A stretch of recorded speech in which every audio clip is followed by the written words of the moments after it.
Thank you for auditing the always positive new music review show hosted by a French professor who's reviewing Donda 2. How do I start? I should restart, actually. You know what?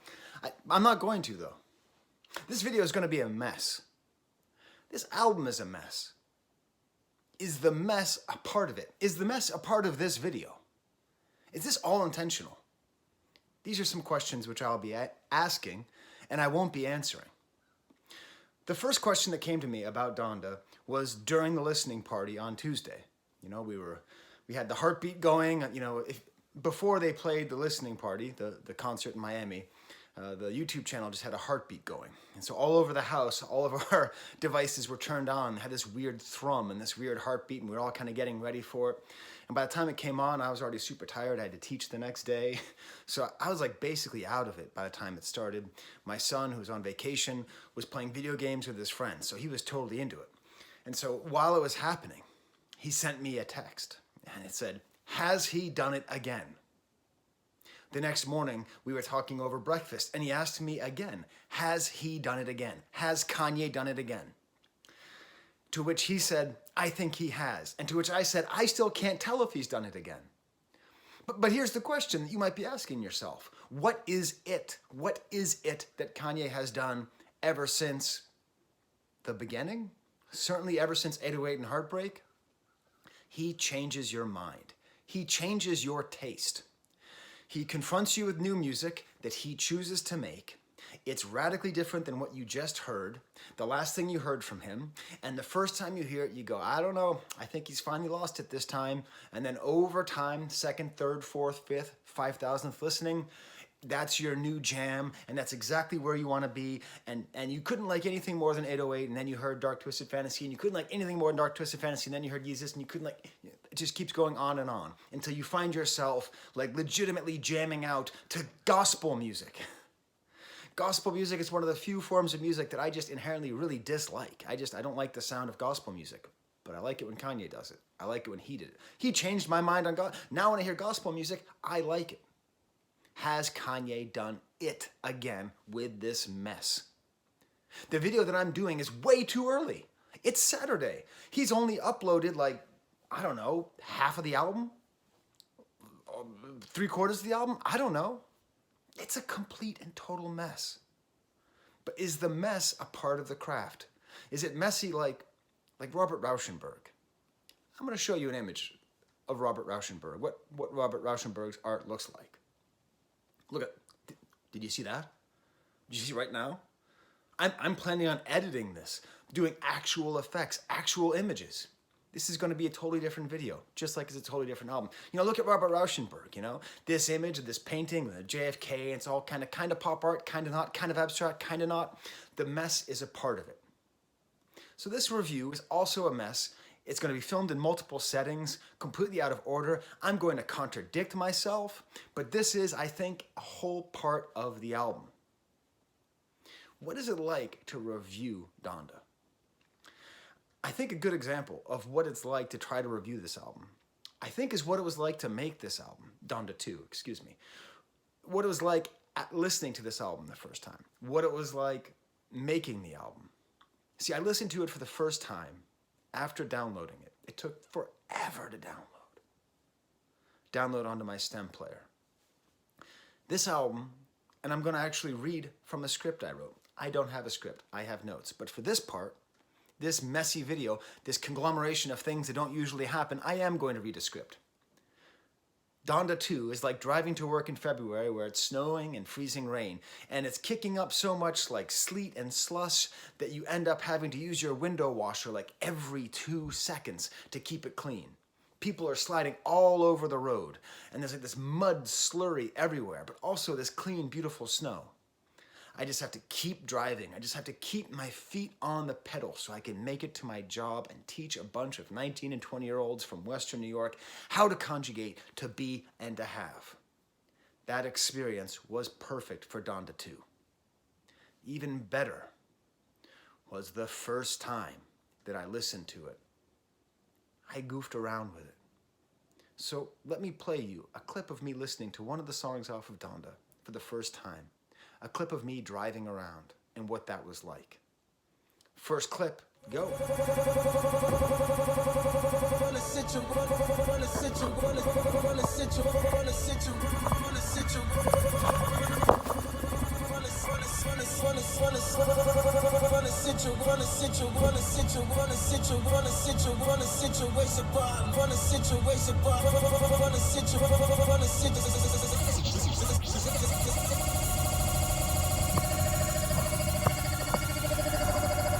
So, like, what was I hearing in there? What was going on in there? You know, there was a lot. And this is the thing about Donda too. And I have to be honest with you, okay? I was not looking forward to this album for many reasons I'm going to outline. Now, Donda 1 was my favorite album of the year last year. I think it's one of Kanye's best albums, definitely in the top 5, potentially in the top 3, that quality of Kanye album. But when I heard about Donda 2, I was not psyched. One reason was I saw one of the primary producers was Digital Nas, who produced Junya and Remote Control off of Donda 1. Like my least favorite songs. You know, I want more Mike Dean. I want more 88 Keys.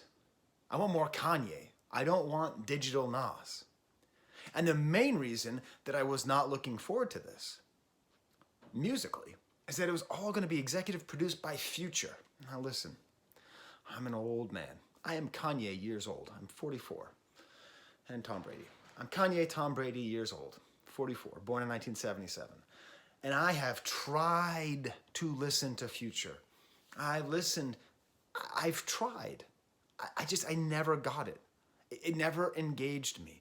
I don't mind mumble rap inherently, like I used to mind it, but I've gotten used to it and I actually kind of like it. I don't mind melodic rap. I've gotten used to that as well. But just when I've listened to Future's albums, and please tell me in the comments, after smashing the like bucket, please tell me in the comments what Future I should... Give me one album. Don't dare give me like 5 albums. Give me one Future album to listen to. Let me tell you why. How do I know that Kanye probably did it again? I love Future on this album. Like, I don't kind of like Future. I'm not sort of like, I guess I get it. Every single time Future is on this album, it is the high point of the album.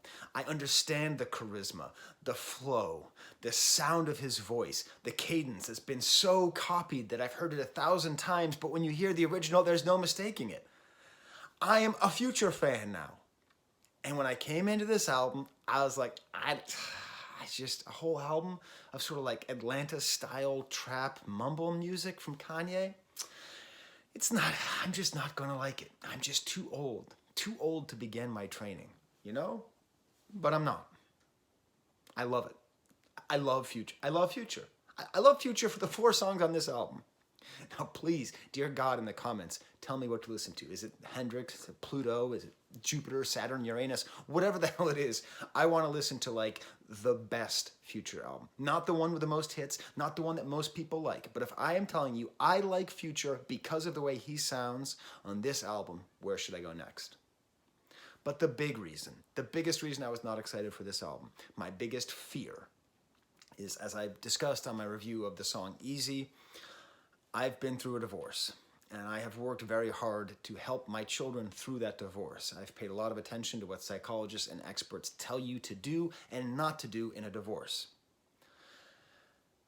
When Kanye is sad on this album, or when someone is sad talking about a divorce, it is not only harmless, it is helpful to the world, helpful to teach people, to help people process their feelings. I just realized my microphone is not plugged in. I told you this was going to be rough. I'm not going to edit that. Is that better? Does it sound better now?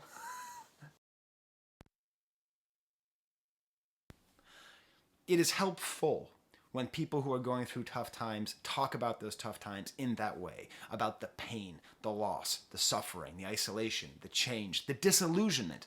Divorce is above all a disillusionment because you believe in love, and especially if you have a lot of psychological problems like we all do, you sort of thought that that divorce might solve those problems. And then when you discover that that love doesn't solve those problems, that family that you want to create can't exist for you anymore, your soul and your spirit is just broken into 1,000 pieces. And only if you're very lucky, like this guy, only if you're very lucky Do you rebuild your belief in love? Do you rebuild your understanding of family? Do you find a way to actually fulfill that dream through working on yourself and through processing your sadness and your trauma? So with Kanye's public outbursts and with a song like Easy, I just was afraid that it wouldn't be about the sadness, it would be about the anger. And it's Kanye's anger in the divorce that is hurting his children. And you can come at me and you can say, Sky, how dare you speak on things you don't know about? Ba ba ba ba ba ba ba ba ba ba ba. I'm sorry. Feel free to downvote. Feel free to leave this video. I'm not mad at you for disagreeing with me. But I know, as much as I know that you should not hit children, I know that you should not express anger at somebody you're in a divorce with while the divorce is happening. You should not express anger at children during a divorce. You should not air your anger in public. It is very destructive to the entire family unit.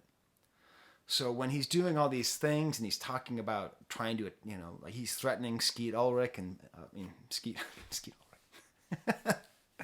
Wouldn't that be funny if someone's like, Skeet Ulrich, Skeet Davidson, he's targeting Pete Davidson and he's threatening him and all that and all this negative stuff and all these tweets. The world sees, Kanye's going crazy again. That's what he does. It's just like when he hung out with Trump, but it's 1,000 times worse than Trump because it's his family and this is something he's actually responsible for. So that was my fear. And as I discussed on my review of Donda 1, one of my reviews on Donda 1, Donda 1 is not a divorce album. There's a phase in a divorce where you think things are going to work out. You think it's not happening. So I'm just going to like rap about like us breaking up, but it's not going to happen. I mean, we all go through it. Everybody who goes through divorce has that period of denial. I mean, my denial lasted 6 months. Kanye's denial ended with him getting remarried in front of like a couple million people. This album, Donda 2, is not that regret. Not that denial. Donda 2 is the divorce is happening. So with the fact this was made in 6 months, the fact that he had been so angry in public, I was really afraid that this was just going to be an album of songs like Easy. To wit, I have actually removed one song from my stem player because I can't listen to it for that reason. But it's only one song. For the most part, this album stays in that sad register, which I think is helpful and good. Now, before I keep going, I should talk about the listening party. I did a video about the other listening parties, not about this most recent one, and that's for a reason. The most recent listening party, the one in Miami, I was disappointed. I wasn't disappointed aesthetically. It looks beautiful. It is the most beautiful listening party. I mean, basically every single moment, you could take a picture of it and put it into a frame. I mean, just absolutely gorgeous. The image of the lake, and then a house that's on fire, and the fire reflecting off the water, and people wearing helmets. Looks like THX 1138. Like all these like weird sort of sci-fi / burning houses and water and fire and the moon. It's all very beautiful. And I understand it thematically that the last listening party ended with a house on fire, and now the house is still on fire, representing his home burning up. But it just didn't quite have, it wasn't sort of like a step up. It wasn't like a huge innovation, like I felt the second listening party was from the first listening party, and then the third listening party was from the second. It's still great, and I'm still happy that I watched it. And it is undoubtedly, when we're talking about performance art, Kanye appears to be moving away from conceptual performance art more towards visual performance art, where we're really just in awe of the beauty of the, like there's this part where like he's walking through the water and there's like ripples across the water. God damn, Kanye, it's gorgeous. Stem player. Kanye made it that the only way you could legally listen to this album is on his proprietary stem player. I think mine might be out of battery. I've been listening to it all morning. It is. It's out of battery. One complaint, the battery doesn't last very long. I only was able to listen to the album like 3 times in a row on this, on one charge. What does this mean? What does it mean that he put it on here? There's a couple different ways of looking at it. One way is that he's greedy, that he just wants to sell more $200 widgets that he made.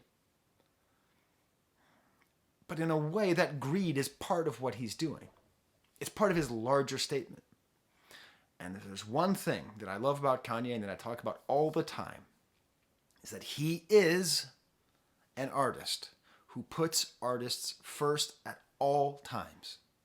The way that he advocates for himself against the forces of consumerism, against the forces of the consumers and those who sell to the consumers, the fact that he doesn't see himself as someone who owes anything to anybody, to any fan, to live up to his old Kanye, to any record executive, to sell as many albums as his last Kanye, the fact that Kanye is always Kanye and always doing things as he wants means that he not only owns the music, he owns the means to distribute the music. It is one of the most insane things that Kanye could possibly... I mean, George Lucas is always my best comparison, right? Because George Lucas not only advocates for himself and doesn't care what other people expect of him, but George Lucas started Skywalker Sound and started Industrial Lights and Magic, where most of the special effects in the world were used for a long time out of his work. Like his proprietary special effects and sound effects all came from the fact that what George Lucas knew is what Kanye knows, which is that if you want to be a free artist, you also have to control the mechanisms of distribution. You have to control the technology. The technology cannot be separated from the art. You know, all other artists are out there making NFTs, for God's sake. And shilling for idiots who are trying to rob, guilty idiots who are trying to rob innocent idiots, okay?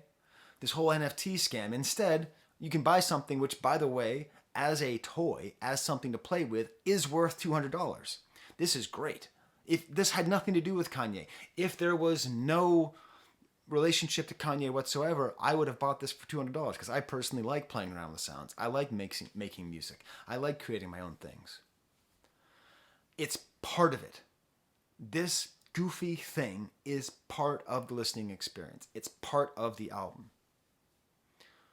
The first time I'm listening, I'm scratching it up. You saw me listening for the first time to one of the songs on the album. I can't even tell which one because I was scratching it so hard. At the end of this video, I'm going to include a video of my dad playing with this thing. It's kind of cute. The repetitiveness of this album, I think, is partly intentional. I think it's partly intentional so you can play with it. And when I've been listening to the album multiple times, I'll take bits out and I'll discover things. I'll discover richness that I wouldn't be able to discover when it's all together. Which is going to set me up for my most smarty pants of smarty pants. This is why you watch the Professor moments.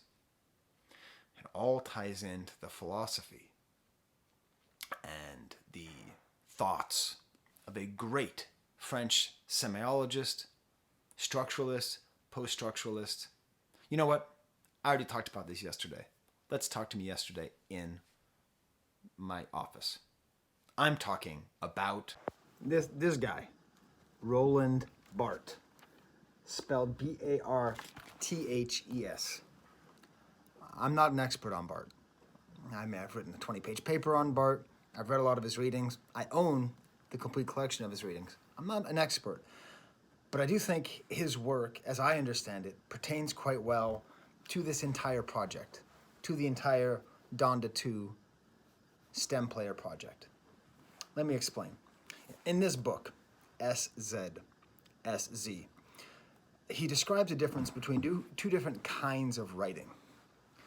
Lisible et scriptible. Lisible means readable. Scriptible means writable. That's usually translated in English as readerly and writerly. And it's a fascinating difference that he outlines. You see, something that is readable, lisible, is your standard novel with a story and characters that you can find. It's straightforward, it's digestible, and in that state, the reader is largely passive, receiving information. But sometimes there's writing that is scriptible, writerly, less clear. It demands more of the reader. It is as though the reader creates the meaning of the work while reading, or creates the meaning of the song while listening. Scriptible. You know, it's fascinating the way he describes it in this book. I'm gonna have to do some sort of real-time translating here. The scriptable text is not one thing. You'll have a hard time finding it in a bookstore. The scriptable text is in a perpetual present upon which you cannot put any consequential word. The scriptable text is us in the process of writing. So we're reading and we're writing the meaning as it goes. If we think about what is happening with these living albums that Kanye is putting out, and this has been happening since he put out Life of Pablo on Tidal, these livable albums, we're writing them as we listen. And with the, where'd I put my damn stem player? I hid it behind the coffee can. With this, we are ourselves literally writing the songs as we listen. We are literally goofing around with it.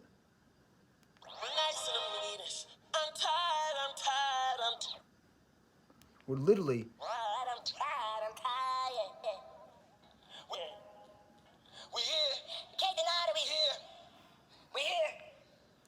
he's literally giving us the position and the role of somebody who can write while reading, who can create while listening. There's even a song on here, and I'm going to include the clip later, that I first heard, and I intentionally listened to it, where I was goofing around with the stem player the entire time. My first time ever listening to the song, and I was sitting there cutting and scratching and taking out parts. All the repetition in these songs, saying the same thing over and over and over again, I think ties into this idea that we're supposed to play with it while we're listening. It's only on this format. This is the only place the music officially exists, and therefore we are compelled to play with it, to not be content consumers, to be content creators, to make our own version of the song. In another text that he wrote a couple of years later, The Pleasure of the Text, Roland Barthes describes what it's like to read things in this way. He describes it as a sort of logical contradiction. In his mind, this leads to what is called la jouissance, which means the joy, but has a double meaning for literal orgasm. In his writing, what he sees is this breakdown between reader and writer, in which the author and the reader sort of become one. And I really think that's what's happening with this. It is, as Jonathan Culler says in his excellent introduction to Barthes, if you only can buy one Roland Barthes book, start with this. His work is very complicated. I bought this my first semester of grad school because I had to read this before I started grad school, and it knocked me on my ass. I was just, I didn't know what was going on here. So this book helped. That he's interested in the plural qualities of the work. So we need to be in that mindset. Kanye is giving us plural music, not singular music. The different versions of the album. I'm reviewing an album which is not finished. I'm reviewing songs which are not finished. I am finishing them myself, and I'm waiting for them to be finished. We are no longer in the passive, readerly stage of music. We have been brought in to the writerly future by Kanye. Another side note. The reason this channel exists is because of this kind of goofiness that Kanye has been doing. I never listened to music on streaming before 2016, before Life of Pablo. When Kanye said he was putting Life of Pablo on this new service called Tidal, I subscribed to Tidal. I'd never listened to a second of Pandora or Spotify in my life. Thanks to Tidal and its new album discovery over the next couple of years, every once in a while I'd listen to whatever new albums came out, which eventually resulted in the creation of this channel. But what fascinates me is I don't like listening to Life of Pablo anymore on Tidal because he keeps changing it. There's an added song on there that I never heard. I used to only listen to the very first version that he released on that first day. He's been playing around with this modular, malleable thing for 5 years now. And we need to celebrate it. We need to stop being upset with whether or not it's true, or whether or not it works, or whether or not it's done. It's never done. It's scriptible. Okay, before I leave my office. Who they waiting on? Who they waiting on? It's Pablo Picasso. That's the joke. I got a lot of cool stuff in my office. All right, back to whenever else I'm recording the rest of this stuff. This is the first thing I've recorded, by the way, for the video. And so we have our living, scriptible album. It's fascinating how he's done this. How he's made this album that's so alive that it keeps changing. Just this morning, he uploaded a new version of the first song. The track order is going to keep changing. You know, like sequencing an album is part of what makes an album a masterpiece. Not the Kanye. The Kanye, sequencing an album is just another thing you can do to change the form of the thing that you're listening to. He is sorry, I'm inventing this word as I speak. He is sequencing the album. It is unsequenced. It cannot be sequenced. There is no sequence. What he did at the live show is different than what he does with the album, what he does with that. I mean, I wonder, are we ever going to get physical versions of Donda 1 and Donda 2? And part of me hopes that we don't. I don't even listen to the Donda 1 version, the deluxe version. I can't stand it. I don't like it at all. I probably just haven't listened to it enough. But you know, like I still have only heard St. Pablo maybe twice because of the title version I got used to. It's fascinating what we create as we're listening. So let's get to the album. Let's get to track 1, True Love, which already has a second version. It's produced by Oye Volta, who's one of the primary producers on the album, and it has XXX Tentacion. The number of songs that I have listened to by XXX Tentacion is 0. I've never listened all the way to an XXX Tentacion song. He died before I was paying attention to music. He didn't seem like the kind of guy I would like with the hair and the face tattoos and all that. I got the sense that people just liked him because he was dead. Has Kanye done it again? Has Kanye made me like yet another singer? Of course he did. Donda 1 and Donda 2, there's a lot of similarities between them, but one of the main ones is making me like singers. Making me love The Weeknd, making me love Don Toliver, introducing me to and then turning me into a huge fan of Vori. And here, XXXTentacion, my God, I understand it. Could you tell me as well in the comments what XXXTentacion projects I should listen to, if I like this? Okay, please spell how you think listen to is spelled and tell, hey, Professor Sky, you should listen to, and then tell me what project by him to listen to. The way he sings, I thought I'd die in your arms, and the double meaning, you know, like I thought I'd die in your arms, meaning like I thought I was going to die when I was in your arms, and also I thought as things go in the future, I thought I would live with you forever until I died in your arms. His voice is so fragile, is so strong, it completely echoes the beauty of this song and this pain. He's right on the line, Kanye. Kanye is right on the goddamn line. Right on the line with this song about whether or not it's going too much into that sort of anger side about the way he's feeling with his kids. But ultimately, I think he did it. I think this might be the best song about the divorce on the album. Because what he's talking about is how unnatural it feels, how much it hurts, what I was talking about before, the sense of loss. The unnatural feeling. Wait, when you see the kids, I'll see y'all tomorrow. When I pick them up, I feel like they borrowed. Like that sense, because what happens in a divorce, you know, you lose usually at least half the time that you'd normally have with the kids. When I got to return them, scan them like a barcode. And all of a sudden, fighting over the time that you have with your kids feels very rigid, feels like it's on a schedule. It doesn't feel like family togetherness. We're all chilling out in a cave together and loving ourselves and hoping that mammoths don't kill us, right? It's like, it feels very artificial. No hard feelings, but these feelings hard though. Beautiful line talking about, again, not from a position of anger, from a position of sadness. And in this way, we feel nothing but just sympathy. Because what he's going through is a human thing. 50% of marriages end in divorce, right? So I've already had one divorce, which means I'm all set. I did the math. Let the kids dig a tunnel to my house like Chapo. Only neighbor in the hood with a door they can knock on. I leave the light on.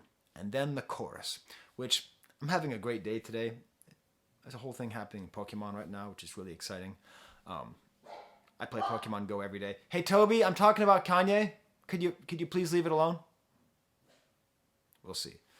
I might cry, even though I'm having such a wonderful day. When X is singing, true love shouldn't be this complicated, and Kanye says, Daddy's not gone. You should see the light on, or you'll see the light on. So we know that Kanye bought a house across the street.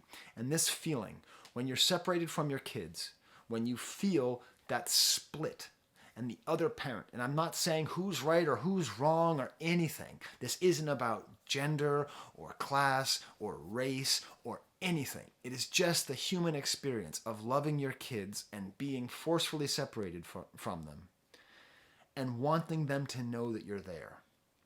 You know, like when I went through my divorce, there's like a train that goes by my parents at their mom's house. Like a train goes through our town.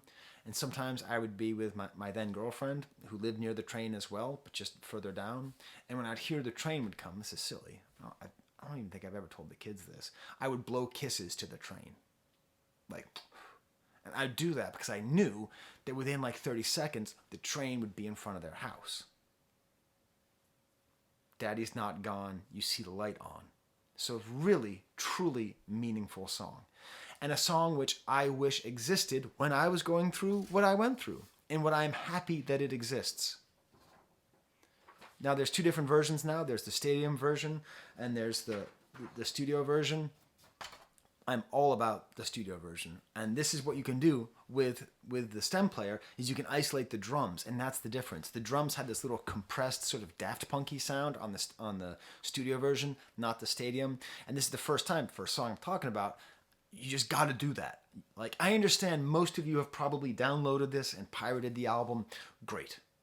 Fine. You're not going to get to do this. But you need to get this and listen to the album that way. You need to play with it. You need to hear how things work, because it's a totally different album for you. It's a totally beautifully different album. Next song, Broken Road, apparently produced exclusively by Kanye, which is really nice to see. God, don't you know? At some point, Kanye is going to do an album completely by himself. Like no Mike Dean, no 88 keys, no ID. Don't you know he's going to do that someday? Isn't that going to be the best? Like when he records like an album all by himself, that's going to be so good. I can't wait till he does that. Even though he's like the greatest collaborator in the world, which is a little bit tricky, right? I mean, okay, I'm doing it. Okay, I got the black velvet painting of Kanye back there. Let's just remember that Kanye is simultaneously like the greatest genius in the world for making music by himself and the greatest collaborator in the world. Just sit on that for a while. God damn. You know? So Broken Road with Don Toliver.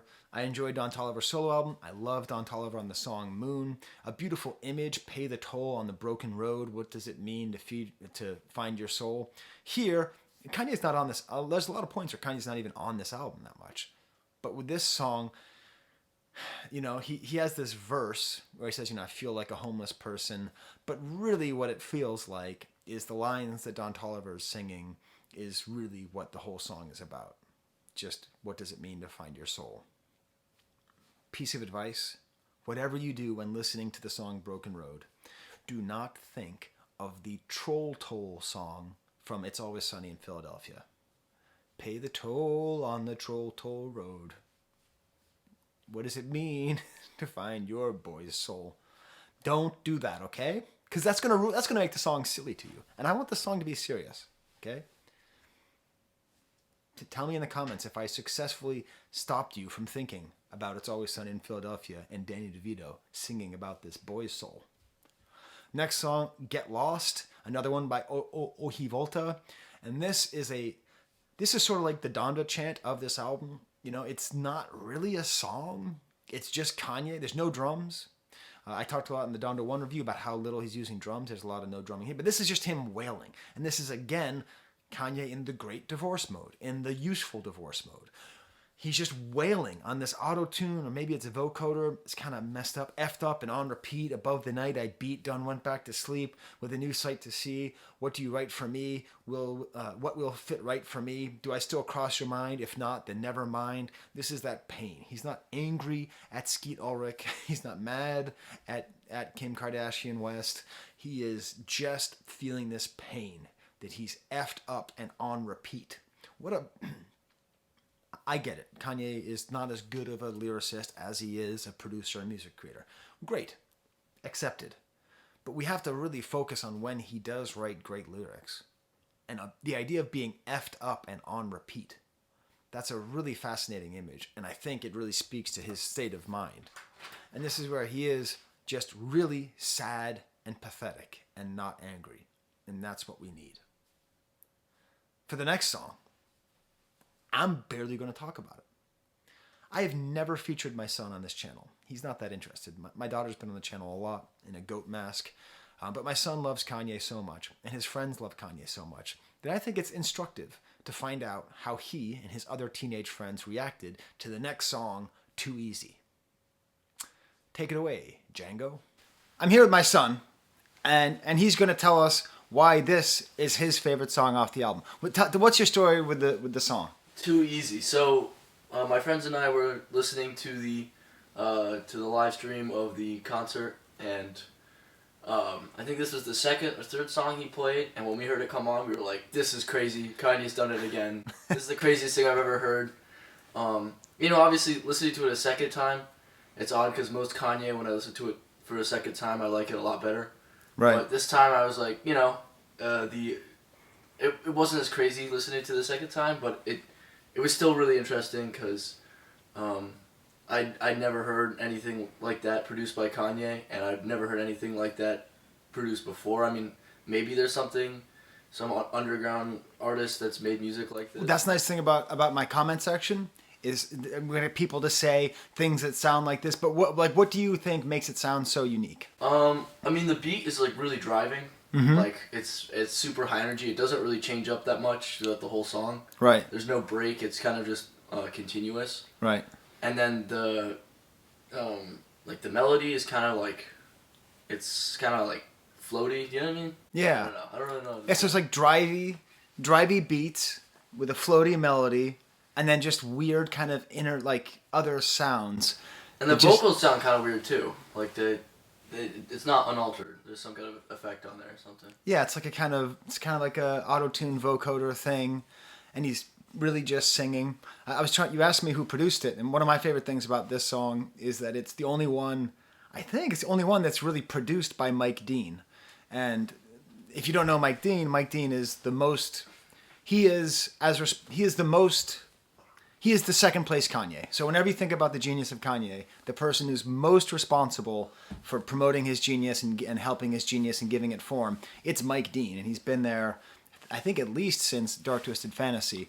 And he's always there. So it's nice to let him have a chance to sort of shine. What else? I'm going to actually start off this whole video, Django, by talking about the way that you asked me, did Kanye do it again? And my answer is still, I don't know. You think he did? I think he did. I think this song alone, I mean, for producing this in 8 months or whatever. Right. This is, not even 6 months. Yeah, For how quickly this was, put out, just having one song on here that blew my mind, I'm pretty impressed. So. Yep. And I don't know. What's cool, I think, is that the song's pretty dynamic, even though there's no real change to the beat. The beat keeps going, but the melody cuts out at a certain point, and the lyrics pick up again. Yep. I think that's pretty cool. And it's this whole it's the part of this album that I like. I don't like the angry part, but I love the sad part. So he's a sad guy going through a divorce. I need you to love me. Like saying that over and over again. I can relate to that, and I can really share that. I don't really like so much the "you better call security" because we all really liked 808. Right. And I mean, I guess it's not a fan favorite, but I really enjoyed 808s. Now you're gonna get my comment section going. Not a fan favorite. How does Professor Science-Guy's son think that 808 is not a fan I favorite? mean, it's my number 3 probably. So what's your top 3, Django? My top 3 Kanye albums? Yes. Yeezus, Dark Twisted Fantasy, 808. All right, not bad. I'll give my top 3 when I get 50,000 subscribers. How about that? Smash the subscribe bucket. Now the next song is Flowers, which I'll describe as definitely not one of my favorites on the album.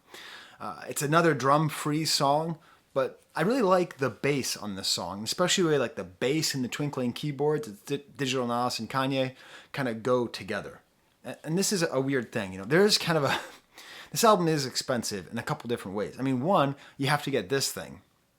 And then even if you have really good headphones, it's probably best to hear a song like this, with this great bass work, with good speakers. Which mean you need to have some kind of good Bluetooth system. So, I mean, even this was not enough. Like, what we needed to do was one of these. Like a much bigger headphone system, a much better speaker system to really play and really hear the bass in a song like this. Now, there's some nice clapping at the end as well with the production. And I like the sample of "Set Me Free." You know, it's a cool kind of Kanye style sample. But this song is, and I don't use this word very often because I'm not a young person, but this song is hella cringe. I'm sorry. I'm not gonna blaspheme on a Kanye video. This song is hecka cringe because this is another thing that happens in a divorce. You take all of the frustration and anger that you have about this disillusionment, and at times you get, as opposed to being depressive and sad, you get sort of manic about all the people you get to be with, about new partners, about, you know, I'm going to go out and I'm just going to slay, and I'm just going to be James Bond, but 1,000 times cooler, with 1,000 times more beautiful women, and 1,000 more women, you know? And so this whole song, it's got that, you know, like dad going, you know, divorced dad at the club, you know, like John and Kate plus 8. I don't know if you remember that TV show, but they got divorced, and then the dad started wearing all these Ed Hardy t-shirts, and I laughed at him, and then I got divorced, and then I found myself not doing the same thing, you know, because I do a lot of therapy on myself, so I wasn't quite that bad, but god damn, do I understand the instinct. Do I understand the instinct to be like, time for some new pee, here I go, I'm so awesome, and the whole song is like, wait till your ex finds out you're dating me, and I'm the best, and I'm the best. Your life is finna change right now. The problem is this. It's cringe because this kind of arrogance is only insecurity. I mean, all arrogance is just an insecurity, right? There's nobody who is arrogant who is not also insecure. However arrogant somebody is directly proportional to how insecure they are. So a song like this, where he's talking about himself being the best, it feels like he's just desperately looking to be loved. You know, when he says, after flowers, here's 100,000, here's 100K, it's like he's actually saying, like, please love me. Like I'm so cool and I'm so lovable, unlike what my ex-wife thinks, that if you're with me, I'll give you $100,000 and I'll give your friends Balenciaga bags, and if we get into a fight, I'll give you an Hermes bag, and just what bags, what racks can I give you so that I can feel loved and valuable, because I feel so worthless right now. It's so sad. It's useful, because this is a real stage of divorce. But it's sad, because this is not the kind of happiness, this is not going to lead to happiness for Kanye, right? This is going to lead to just misery, because there's no amount of women or men, there's no amount of partners, there's no amount of other people that can make you feel whole from this kind of break. It's only working on yourself and working through the disappointment that you're going to reach that point. So, flowers then leads into security. I have some words about security. I recorded them yesterday.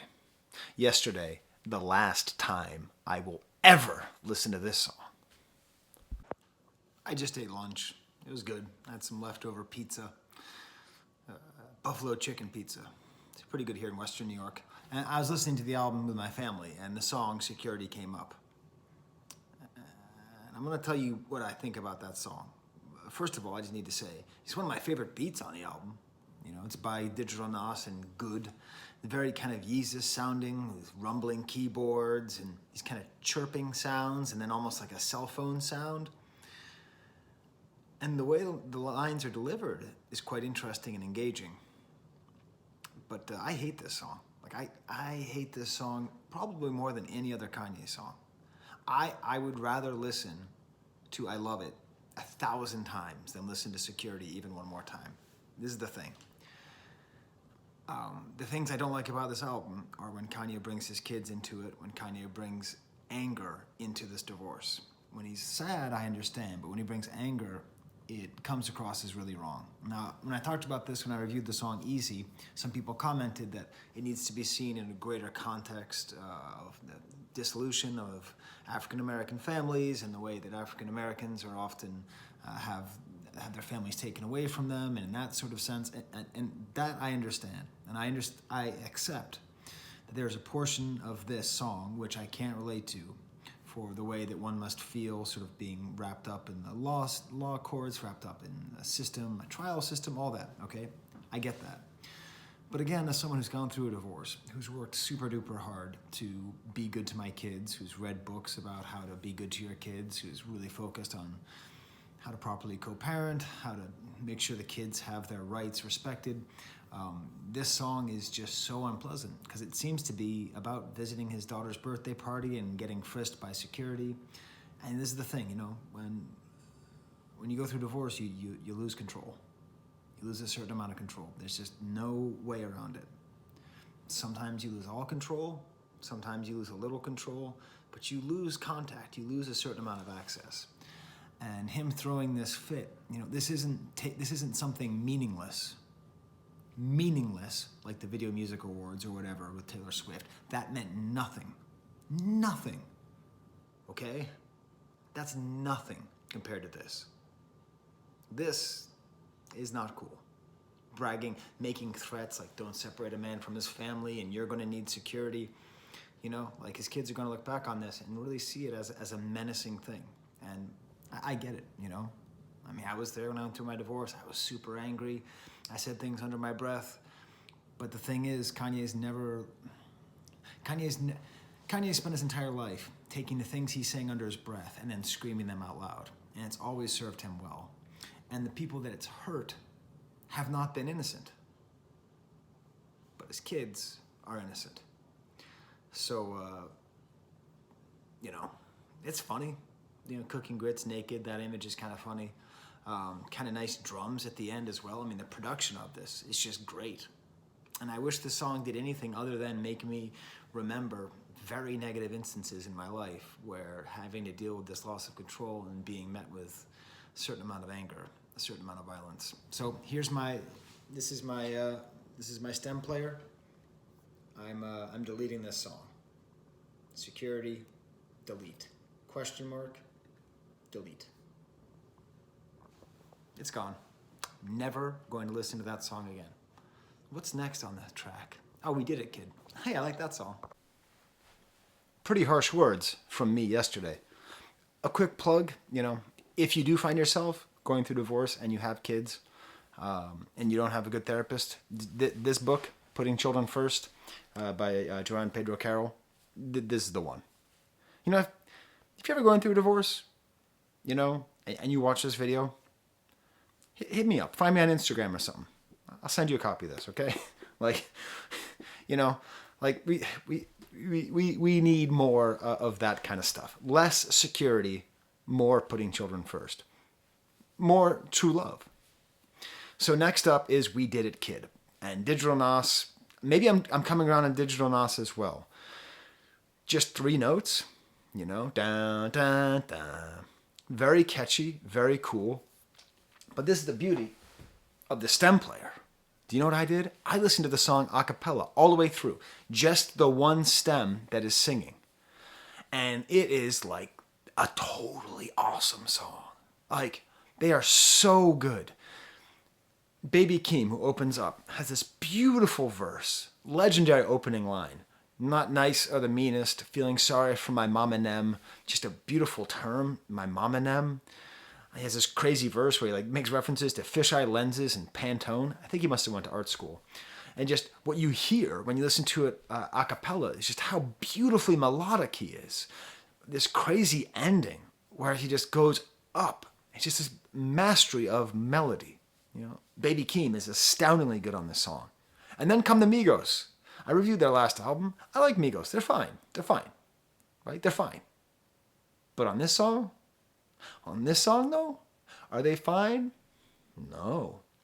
They're amazing.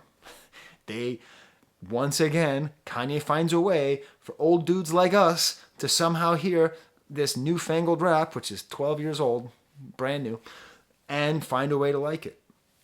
When you listen to it just on that vocal stem, they're so good with their rhythms, just their voices. And I know that they popularized the triplet flow, and so obviously they're good with rhythms. But these really fun ad-libs, this just really great sense of these words and the way they go.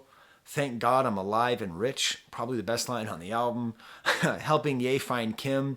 That doesn't have that menace to it. They just keep just super strong all the way through and just interweaving with each other. And I get it. Like with this song, I get the excitement of the Migos. Next up is Pablo. What's your pressure? It's the catchiest song on the album. It's not the best song on the album because the best song on the album is coming up. But Hot Tamale, this is a great song. Definitely the catchiest. I love the interplay with Travis Scott and Future. I mean, Kanye was basically not even on We Did It Kid. He has a little verse, Can't Deny We're Here. He has a half verse that he barely even gets out. It's one of these unfinished verses. One of these things where we have to wonder, are we seeing a rough draft or is this the final version? And it's up to us to write the rest of the verse. But this song, Travis Scott does this chorus where he's just being very kind of silly and sweet, pull out your tongue. And then Kanye comes in and, who you waiting on is Pablo. I love the image of Pablo coming back. I like that as, Pablo Escobar, Pablo Picasso, St. Paul. I don't really buy the St. Paul very much. I think that's added on. I really think it's mainly about whether or not he's someone who's driven by money and exploitation, which would be Pablo Escobar, or whether or not he's driven by his personal vision and his desire to completely change the world. Like the lesser artist, Pablo Picasso. Lesser than Kanye. I have a degree in art history. You can at me. We can have this debate. Why is Kanye more important and influential than Pablo Picasso? As a matter of fact, I'd love to have this debate. Mind you, my favorite museum in the world, my number one favorite museum in the world, is in the Marais in Paris, the Picasso Museum.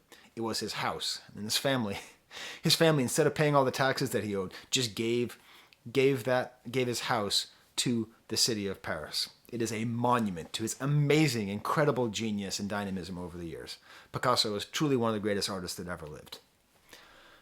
He's just not Kanye. Now, Kanye's verse on this is just great. Pick me up before I drown. This is really wonderful because the first time you hear it, most people, is during the listening party. And so you see that, so we sort of have this image of the house burning, and then the lake actually becomes something of a menace, like it's a place where he might drown. So it's almost like there's a sort of elemental division that's happening in Kanye's life as he's going through this divorce. The home that he is trying to inhabit is burning, and then the only other option is to be in a place where he might drown. It's an amazing cry for help. Another song that requires really good speakers, just this crazy bass. And there's this moment where Travis ends his chorus, and then Future starts. And this is going to be... I don't know why I'm talking like Mario. This is going to be an amazingly weird analogy. And it might ring true for you, or you might think, this is why I'd rather watch Fantano. Either way, Totally cool. I love Fantano. I love what I do. Let's move on. Insecurity, tied in arrogance. I'm the best. This moment where it goes from Travis Scott singing to Future's verse reminds me of the best part of a deep dish Chicago pizza.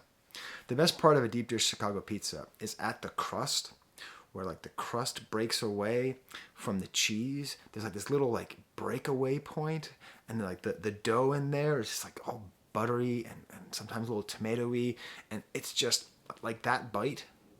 That's the reason I like deep dish pizza, is that point right there in between the crust, which I would say is the Travis Scott chorus, and the verse of Future, which is the rest of the pie.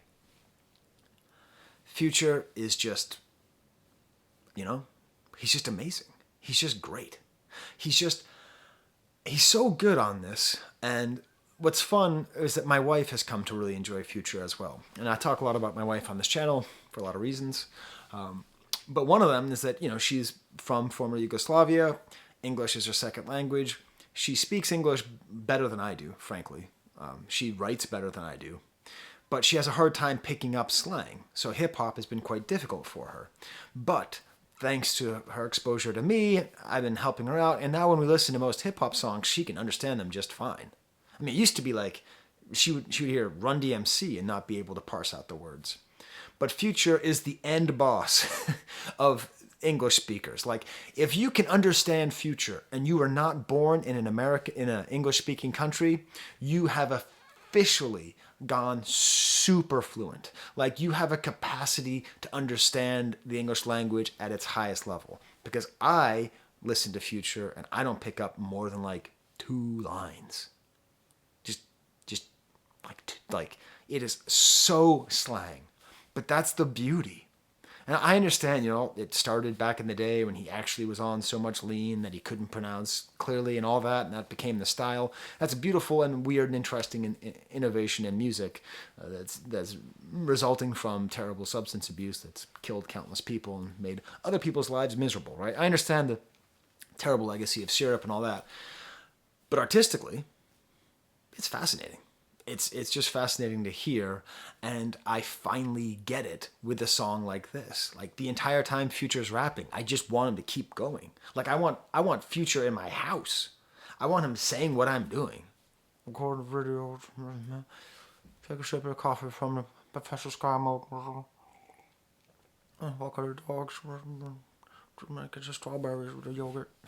That's just what I want.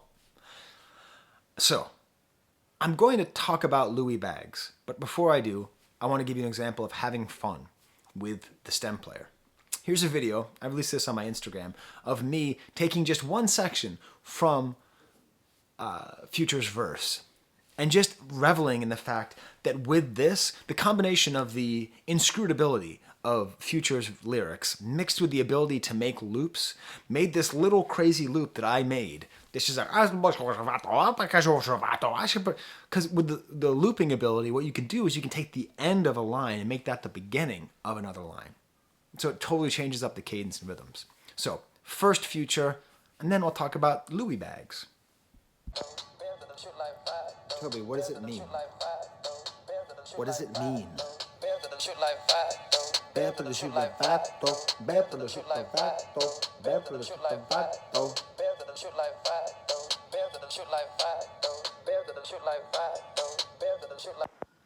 Louis Bags is a great example of the frustrating nature of Donda 2, the beautiful, confusing mess of Donda 2. It is oddly aggressive production. Like, if you just focus on just the snare sounds, okay? There's 2 different snare sounds. One of them is this rat-a-tat blown-out snare that sounds like a machine gun. Pap, pap, pap, pap, pap, pap, pap. And then eventually, after that, there's the clean snares of the 808. Snap. And all the way throughout the song, we have this competition between rat-a-tat-tat-tat and pap, pap. The whole thing is filled with these, like, unfinished lines. He doesn't finish the lines. Remember when I talked about in the beginning when I was on the other side of this table here in my office about the writable and the readable? This is writable music at its peak. He's actually just going hunna hunna hunna huh, and you are compelled to literally write rhymes for him. You have to finish his rhymes for him. I get it. Maybe he's lazy and impatient, and that's why he released it before he finished it. But I don't think so, because he gave us that damn stem player so that we would be messing around with it in the first place. He quotes Kamala Harris. We did it, Joe. Like, is he making fun of Joe Biden? Is he making fun of Kamala Harris? What's the idea there? Why does she sound so sleepy when she says, we did it, Joe? And why is Jack Harlow on this? Now, I don't know Jack Harlow very well. It's a pretty impressive verse. He's totally out of context for the rest of the song. He is rapping. There's no connection between what Jack Harlow is rapping about and what Kanye is rapping about. I'll talk about what Kanye is rapping about in a second, but Jack Harlow has a very contained, interesting verse about family and fame, about how his family perceives of his fame, about how he's a lapsed Christian, about the difficulties of being famous, the difficulties of being a nice guy when you're famous. He ends it with a very well done verse about February, which is very smart and cool because he knows we're listening to this in February. I dropped a heat in February, cocky tweets in February, All-Star Weekend courtside seats in February. You come second like an E in February. That last line is almost corny, but it's not because it's the seats in February, E in February. So he's rhyming. The word February is repeated 4 times, but what he's actually rhyming is 2 syllables before in February, the syllable before in February. So in February is the repeated thing, so it's before that's the rhyme. Heat, tweets, seats, E. Quite interesting. And it's nice. But like, is Kanye messing up? Is this a mistake? Is he screwing up by having this interesting verse paired with this Louis Bags verse? What is up with this Louis Bags verse? Is he really mad at Louis Vuitton still? Is he still mad at Louis Vuitton for not hiring him and for hiring Virgil Abloh instead as the leader of their fashion line, men's fashion? Is he still mad at them from, the I Am a God? The song I Am a God off of Yeezus was inspired by being spurned by Louis Vuitton at Paris Fashion Week. Yet he still talks about the CEO of Louis Vuitton, Moet Hennessy, Bernard Hinault, as one of his true heroes. Is he really coming out against Louis Vuitton? It's very confusing. And also, he was beefing with Virgil for a lot of the last couple of years. So all of a sudden, he's now honoring Virgil by saying, I stopped buying Louis bags after Virgil passed. It's hard to figure out. Is he really mad? Is he really trying to take down Louis Vuitton? Because like one song later, he says he might work at Louis Vuitton. The contradictions here. The writerliness of it. We have to figure out which Kanye is speaking here. The one that admires Louis Vuitton and wants to work there and loves their work, or the angry one who shows up in a Gucci mask at the Louis Vuitton store. Is this a totally silly song by an overgrown baby who just wants everything and he wants it now? Or is this yet another missive in the long line of songs where he's talking about the value of artists being degraded by the values of commercialism and consumerism? He could be doing either of those things or both of those things at once. The same way we have the 2 snares, we have the double meaning of this song, which is either ridiculously consumerist or anti-consumerist. I posted this on my Instagram. I just thought I'd share with you as a little break here in the middle of this very, very heady, super intellectual take. Louis bags. I have Louis bags. Why do I have Louis bags? This is a true story. This bag right here, my mom bought on her honeymoon in Cannes, France in 1965. When I went to go live in France, she told me this story. Now, I basically never got my mom gift. I never got her a Mother's Day gift the entire time she was alive. I almost always forgot her birthday because her birthday is one day apart from my brother Ward's birthday. So I always forgot which one was which. One day I called her on her birthday and didn't know it was her birthday until the very end. And she's like, I'm having a nice birthday, okay?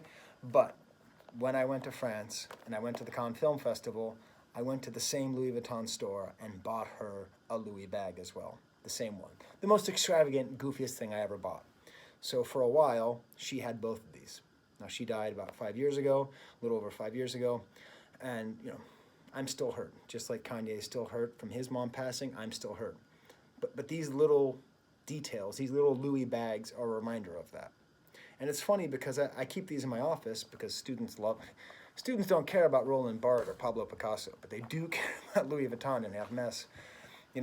It's a fun reminder of sort of like culture and parenting, and it's just a goofy story in the middle here. So it's funny that, Louis passed, and it's true. I haven't bought any Louis bags after Virgil passed either. Of course, I last bought one 20 years ago, but we'll see if I buy one in the future. All right, back to wherever I'm going to be next to record whatever I'm recording next. The next song is Happy. The best song named Happy. I'm sorry, Pharrell. And Happy is, in my opinion, the best song on the album. It is the essential Donda 2 song. It's a masterpiece. It is one of Kanye's best songs. It's produced entirely by Kanye and Wheezy. Wheezy, who produced Jonah on Donda 1, a sort of underrated song off Donda 1. And it features Future. It features Future. Now, this is the thing. Like, with the stem player, like, it is just so great. Because you can take it and you can listen to different parts of it. Like there's this I be sample in the background, which I like to torture Toby and sing Toby. And it's got the trap, drum, and bass. But then there's these like cinematic strings. And if you have a stem player,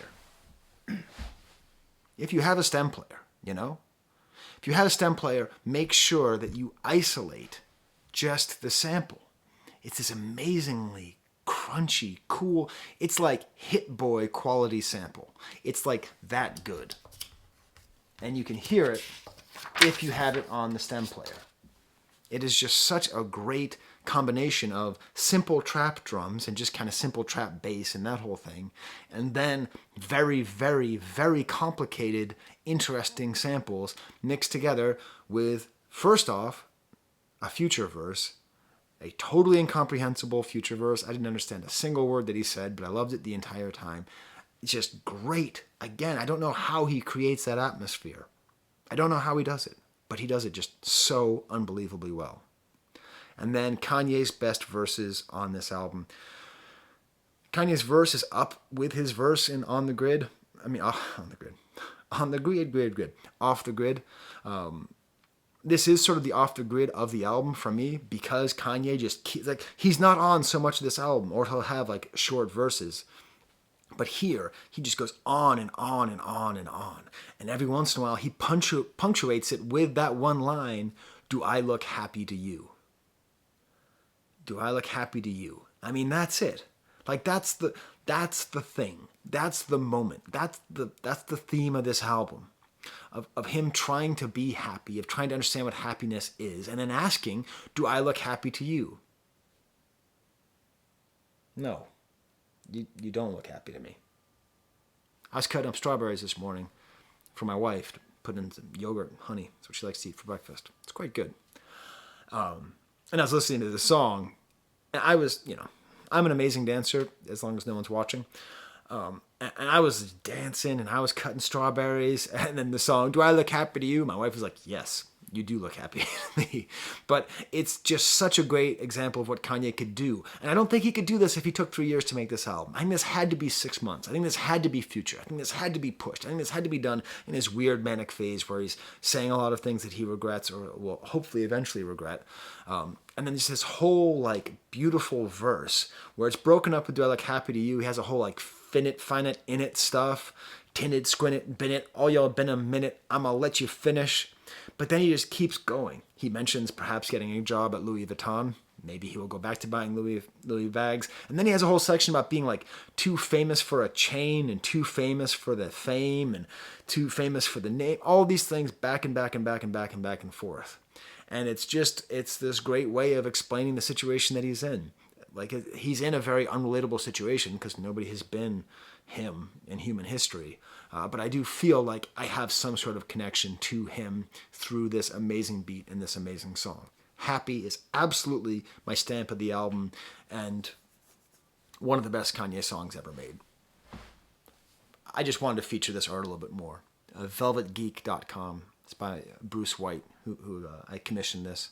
I commissioned black velvet paintings of our family's favorite artists, and this is what I got for myself.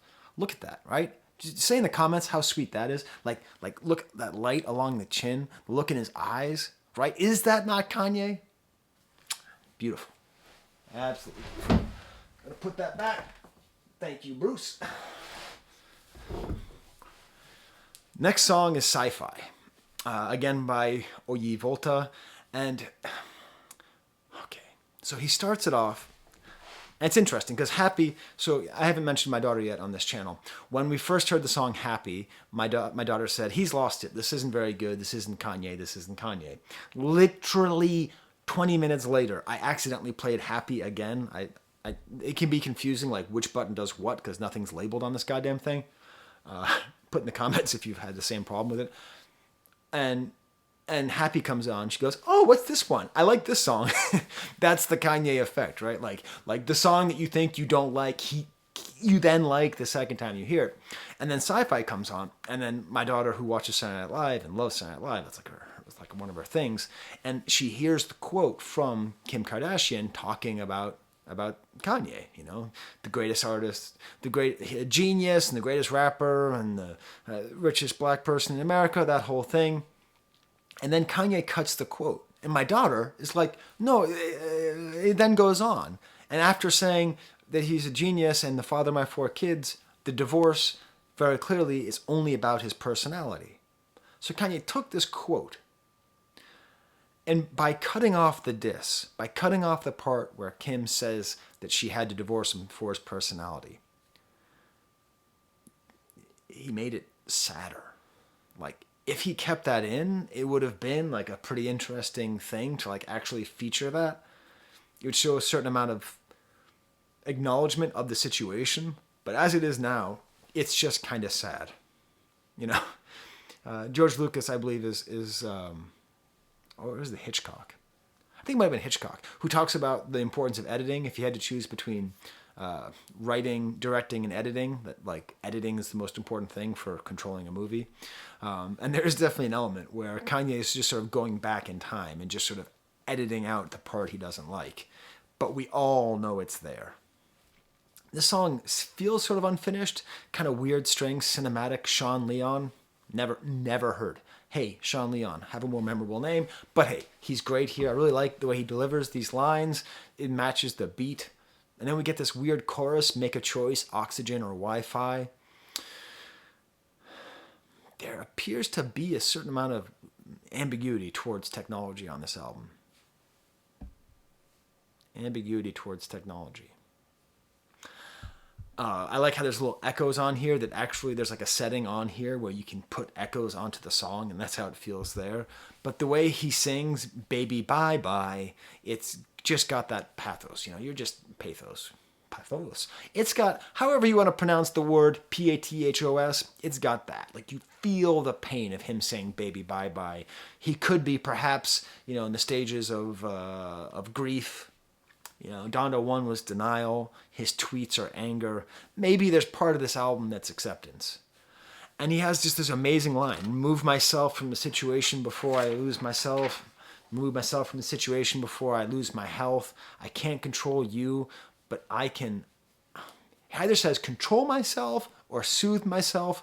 Whatever it is, he's acknowledging that he can't control the other person. And that's one of the things that happens when you go through this situation in life, and the divorce, and the sadness, and the gnashing of the teeth, and glavin, is you just can't control. You just can't control. And imagine being Kanye. Imagine being somebody whose control has brought him so much. whose control is the reason that he can sell you an album on his own proprietary software and hardware. His control is what brought him here. But with love, with interpersonal relationships, you can't control people. You can't make your kids love you, much less make a human being, make a wife love you. You can't make anybody love you. He's understanding it. So remember this, okay? Maybe you listed something about my criticism of security. I don't remember what I said. It was yesterday. It was a long time ago. I remember I was being pretty harsh on security. But remember, this album is complex. It's multiple things. And I don't think there's any excusing the song Security. But being counterweighted by a song like this with this message means that it's okay. Like, I'm not going to boycott the album or never listen to the album. I don't think the album on whole is as dangerous or as bad as Easy or Security. I think the album on whole is just this expression of pain, which is followed up by the next song, Selfish, produced by Kanye and John Cunningham. I guess John Cunningham did a lot of work with XXXTentacion. And here we have XXXTentacion again. He's awesome. I'm glad The Weeknd isn't on this album because it really gives us a chance to just sit there with XXXTentacion. Again, bass, no drums. So here, with the last song, so we had Selfish, and then before Selfish, we had Sci-Fi. We have two songs together. It's like a little drumless, mournful suite. And they go so beautifully together. And maybe Kanye is going to split them up someday. So right now, in my little headcanon of what this album is, this is the way the album goes. I love the way these songs go together. I love XXXTentacion's chorus. My daughter was very excited to hear the I Gotta Put Me First. I guess that's a popular meme on the Tick and the Talk. It comes from the TV show Empire. I'm going to put me first. It's a good idea. It's an interesting, it is actually a necessary thing in divorce. You do have to sometimes put yourself first in order to address the pain that you're going through. It has so every album has at least one, Kanye cringe line or Kanye corny line. The most unforgivable, of course, has to do with Bleach and a sweatshirt off of Life of Pablo. Put in the comments your favorite bad Kanye lyric. Nothing will ever be worse than the bleaching the sweatshirt line, in my opinion. But Lewinsky, treat me like the president. That's pretty high up there. Like what? Like where did he even think to come up? Why is he saying the word Lewinsky? I don't know. And then he has an example of what I think is, like I've been watching the documentary. I'll do a video about that eventually too. Genius. And his early lyrics are so emphasized with punchlines. I think it's because like he knew punchlines would get a reaction and people weren't taking him seriously because they don't take his life story seriously because he didn't invent some kind of gangster past for him and he was a transitional figure in hip hop, So like so many of his early songs are just like based on like punchline after punchline and clever and witty and clever and witty. And every once in a while that'll still pop up. Even friend has END at the end. That's a great line. It's true. There's END at the end of the word friend and friendship has ends. The album ends. God damn it. I just said end, friend, end. And then I said this album ends. I told you it's going to be raw. I told you. I don't know how long this video's even gone on because I'm mixing it all together. But you still haven't seen my dad playing with the stem player, so you're still watching. The album ends with the song Lord Lift Me Up, featuring Vori. I love Vori. Vori is the star of Donda 1. I think Vori is like I think Donda 1 is like almost a Vori album featuring Kanye. Like that's how impressive and important Vori is. All strings, no drums again. And here, as far as I can tell, like Kanye is like not on the song at all. He's just speaking through Vori.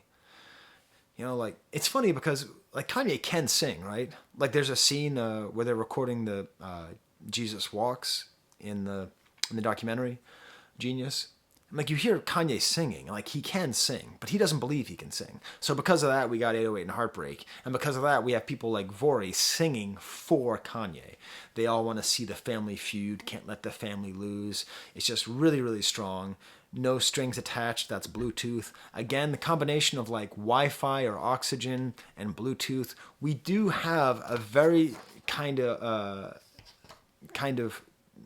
conscious relationship with technology that's quite interesting.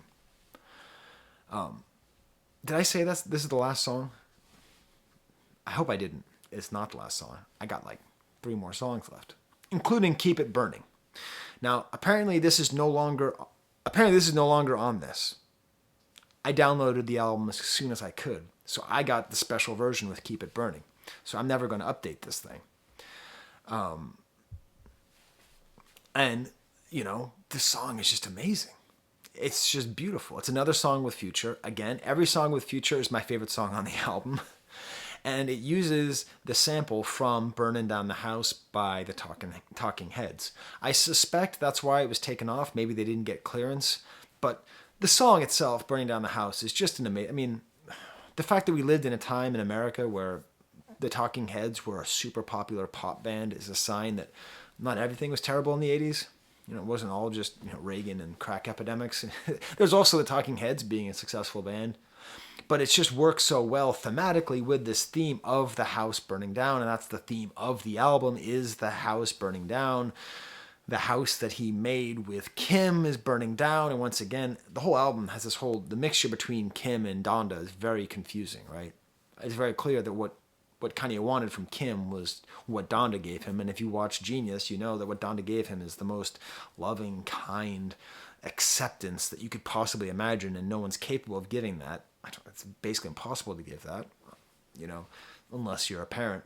So just like this house that's burning down, that's the Kim house and the Donda house, and just having this go. And Future is just so great here, Seen too much violence, seen too much death, bodies on bodies, got a gang full of them, raised by gangsters, prostitutes, and pimps, visit my grandmother in prison on Sunday. Visit my grandmother in prison on Sunday, just that itself has its own sense of darkness and foreboding, and it's just a great song. Next up is City of Gods, which I've already reviewed on a different video. I guess I'll include a link to it up there, unless I forget to put a card there, in which case, it was like a week ago, so look at my old videos. I talk about that song, and I compare it to a Pusha T song and a Sci-Fi song. I don't like City of Gods. I mean, it's okay. It's okay. But it doesn't fit on this album. It fits like on Donda 1, but the sort of drill beat and 504, like 504 doesn't fit on this album. Pusha T's not on this album. Like, people who fit on this album are like Future and Migos and melodic and sing-songy people, not like super street people. Did you notice that? Am I wrong? Am I wrong that City of Gods does not fit on this album? But you know what? It's not on this album. It's not going to stay on here. Kanye's going to take it off. Then the album ends, first time in a long time, again with Oye Volta and Kanye producing. Here's a religious song, really the most religious song on here, kind of chopped up and weird. You've got to listen to the song on the stem and just put the sample in one song, in one ear, and just isolate it. This like organ, and there's like a baby voice in the back. It's like a little ASMR baby voice. You can't hear it, and when you listen to the whole thing, you can't hear it. But you just press that one button, and then you isolate it, and then you hear it. It's beautiful. And in this ending song, which is talking about God and being supported and lifted up by God, it's all about being kicked out of the house. You ever know a billionaire who sleep on a couch? I'm not a billionaire. I'm not a millionaire. I'm a thousandaire. It's pretty good. But, when I went through the divorce, like when you go through a divorce, and then this had nothing to do with gender, class, or race, or anything, you always end up on the couch. Now, me ending up on the couch, I slept in the back of a van in front of the Wegmans on East Ave in Rochester. That was my couch. You know what I'm saying? I spent time in the basement. I spent time over here. The sense of displacement that Kanye is describing is visceral and useful because that's what happens in a divorce. And he's speaking to people who are really helped. Like, this is really going to help people who are going through this because it doesn't matter who you are. We are all equals when it comes to trauma, right? We are all equal when it comes to trauma. So if there's some super rich, privileged person who goes through trauma, and there's somebody who has nothing who goes through trauma, in that trauma, they are equal. Now, the fact that the people who are rich and come from a privileged place then have much more of a chance of being able to address that trauma, the fact that they're given more resources, that they have more time, that they have an expectation of healing as opposed to an expectation of living with that trauma and building on that faulty ground is the problem in our society, is the reason that the wealth gap is important on a psychological basis, that we need equality in that way. But still, in the moment of trauma, we are equalized. And I think that's what he's saying. So this is for all of the billionaires who sleep on the couch, who've been kicked out of the house. Also, Kanye, lightsaber like a Jedi doesn't work. That's not how you pronounce Jedi. You're not doing a Lil Wayne thing here, okay? You can't just say it wrong. I did want to say one thing on here. I wrote this in my initial notes, and I don't know what it means. Drumpus? First Drumpus track? Was I saying trumpets? There's no trumpets. Was I trying to say drumless? I don't know. But whenever I do a typo like that, I am inclined to make merch. So stay tuned. You might see some drumpus. I might just write the word drumpus on a t-shirt. See if anybody wants it. Drumpus. And now to close. I'm going to play 2 more clips of me goofing around with the stem player. Hopefully I don't get copyright struck on this. Who can tell? The first one is going to be my dad playing with it, and I want you to really focus at the very end, at the joy that he feels. The absolute joy that he feels when he gets it to slow down, you know? Because like he was playing with it for a couple minutes, he just wanted it to slow down, and then just look at the smile. Does he look happy to you? He does. And then the last one will be my kids. I was dropping my kid off. He's going camping this weekend, and I was playing around with it and driving my wife crazy, and you can just hear me playing with it and just the kind of fun of it. Okay, there's the last clips. Enjoy those. This slows it down, huh? No. Put it the other way to slow it down. There it is. And what? Now I'm bugging my family. Listen to this awesome. Can you actually? It's really funny. You're recording that? Yeah, so everyone can hear my awesome thing. Sci-Fi, it's gonna be on my video. It's writerly, you understand? I made my own jam. Yes, Mark would be green. No, isn't it readerly? No, writerly is the good one. Readerly is the bad one. Kanye's hiccups. It's like bone hiccups. That's like bone hiccups. But it sounds cool, doesn't it? Like with that, you know. Couldn't you imagine making your own beat out of this? Make it stop. I'll make it stop. Wait, it's not over. I forgot to thank my my Patreons. So these are my Patreons, and they give me money, and I use that money to buy new music. So I need to thank them. The different levels. I always write them out by hand because like I don't know how else to do it. I guess because I'm editing this, I could do that. Those are the new ones. Sorry, Michael. I wrote your name super weird. So I wrote it twice. Hope that helps. All right. If you want to support me, patreon.com/Professor Sky. So, for Kanye and Shadow Jesus, there's the camera.